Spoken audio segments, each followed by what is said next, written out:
Welcome back to CWC. I was just told, and I'm very glad to have received the news, that at least one of you has completed the video recording of your missionary interview. Yeah, I'm glad to hear that. Anybody else at that stage? Anybody else are there any other recorded interviews? No? Anyway, once you get, if any of you get interviews, anybody recording an interview this week? Really? Okay, somebody else?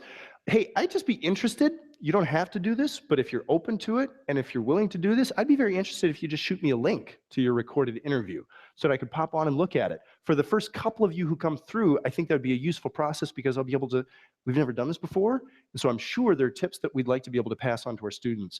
And if a couple of you who maybe in the next week or two get interviews recorded, even without having edited the interview at all, if you're willing to send me a link to that, I'd snoop around and look at this and watch you interact with the viewer, the interviewee, and I'd love to be able to send out tips and perfect and correct that instruction manual, that guide that we've created for the others coming down the pipeline. Thanks a lot. Any other, okay, scholars, we closed pretty quickly last time period. Any of you have any rumbling questions moving about your mind concerning the pre-Reformation period? None at all. Okay. I would like to introduce to you then two folks, John Wycliffe and John Huss. Okay, John Wycliffe has a bunch of different ways that he spells his name. I'm giving you my favorite up here on the board and over there. And John Huss, two folks that we could call, precursors to the Reformation or pre-reformers. We'll start with John Wycliffe. I am a fan of John Wycliffe. You know that my association at the University of Oxford was at Wycliffe Hall. There are two evangelical halls in the Oxbridge schools. One is Wycliffe Hall, which is an evangelical training college for Anglican priests, and that's at Oxford. And then there's Tyndale at Cambridge, and you may have heard of one of those two houses or Anglican training schools. And why is it that evangelicals in England have latched on to Wycliffe and Tyndale as their namesake, as the forerunners of their movement? What is Wycliffe remembered for? Please. Good, the first English Bible translation. Yep. Tyndale is going to make his translation from the original Greek and Hebrew.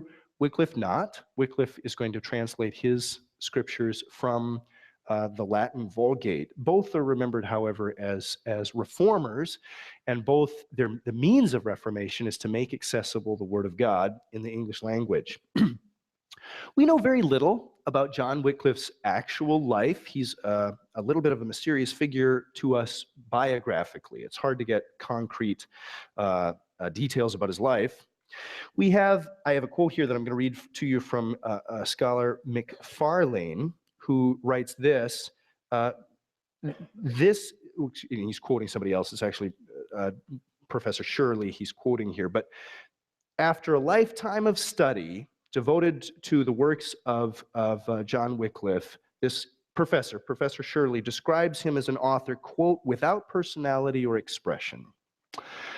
What does he mean by that? Well, John Wycliffe wrote a whole bunch. I think he wrote about 40 different tractates or books. So we have a large collection of his writings, but he just never talks about himself at all. He's almost a completely invisible subject as he's writing his other works for church reform and philosophy. It's very difficult to pull out much about his personality or about his life story, but we do know some things here. Wycliffe was born about 1328, died about 1384. So we have at least a rough birth date and a clear death date for the man. This makes him a contemporary of Chaucer. Who's Chaucer, by the way? This takes you back to like high school literature class. Who's Geoffrey Chaucer? He's kind of you got it. He wrote the Canterbury Tales? Awesome, wrote the Canterbury Tales, which are still read today as kind of the earliest example of English literature that most of us without specialized education can read. I think Dr. Mills does a bunch of stuff in Old English, doesn't she? I think. here at our school. I believe that's correct. Dr. Mills could read English earlier than Chaucer. For the rest of us, unless you have specialized training, probably Chaucerian English is about the earliest English that we can naturally read. It's a bit before Shakespearean English, so it takes you back a bit. And it's a good while before King James English, if you read the original King James. Good. Yeah, so this is about the time of Wycliffe. I'm going to quote somebody here. I'm going to quote John Stacey, who writes a book, John Wycliffe and Reform, a text from Westminster Press in 1964. John Stacey writes, "The bare facts of Wycliffe's life need to be at this point stated, and here they are. He was born in North Riding of Yorkshire about 1330 and began his education at Oxford University while still quite young. His name has been associated with 3 colleges, that is, as a student, Queen's, Merton, and Balliol. John Wycliffe serves as the master of Balliol College from 1356 to 1360, so getting into his mature years.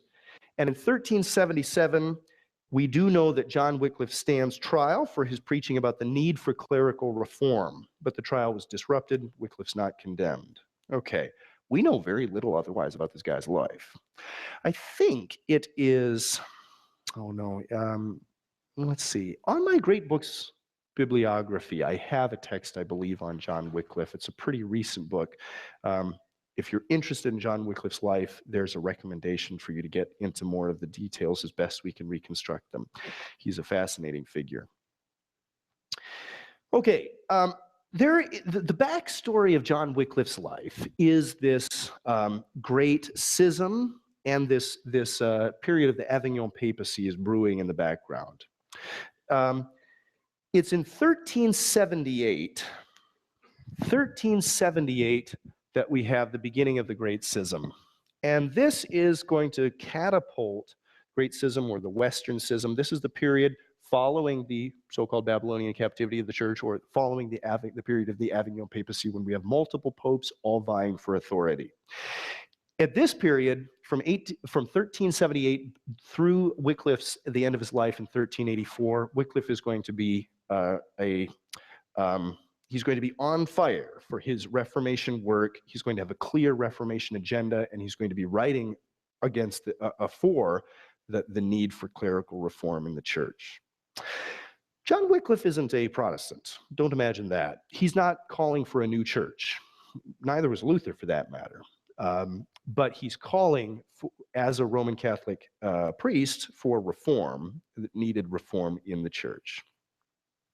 After 1378, it's like the mask has come off this terrible animal, and John Wycliffe sees clearly the need for reform in the church. Wycliffe abandons himself to his writing and his furious critiques of the church, especially in this case concerning the practice of the Eucharist. So there's a point of reform, a specific theological point of reform that Wycliffe is chasing. Wycliffe teaches that should the church go astray, as it obviously had during his day, the civil authority should be morally required to correct the church, to step in and correct the church. So Wycliffe's theory, and the theory for which he's sort of best known for during his day, the theory that he's writing about that gets him in a lot of political hot water, is that the church and civil authorities both come from God, and that should one fail, the other is answerable to God to correct the other. So the obvious application of that theory in Wycliffe's day is, since the church has gone off the rails and is not being responsible to its constituency, its flock, the flock that God has given it charge over, the civil authorities are morally obligated to step in and correct ecclesiastical authorities. So you can imagine that Wycliffe is not going to be very popular with official ecclesiastical authorities. It's in 1380, very near the end of Wycliffe's life, that the chancellor at the University of Oxford holds a trial for Wycliffe, and Wycliffe's teaching on the Eucharist is unanimously condemned. Why isn't Wycliffe then arrested and done away with? Well, it seems that the Queen actually intercedes on Wycliffe's behalf and probably spared his early condemnation. Do you see the beginning tensions here? What does the university mean in this context? The university and the rise of the university is actually going to have a whole lot to do with the beginning of the Reformation. What is the university? It's a pretty new political space. Who owns the university? Well, that's a good question. It's kind of this space between church and empire, isn't it? The imperial figures really like universities at this early period. Kings are putting a lot of money into universities and privileging universities. And why? It increases their local fame.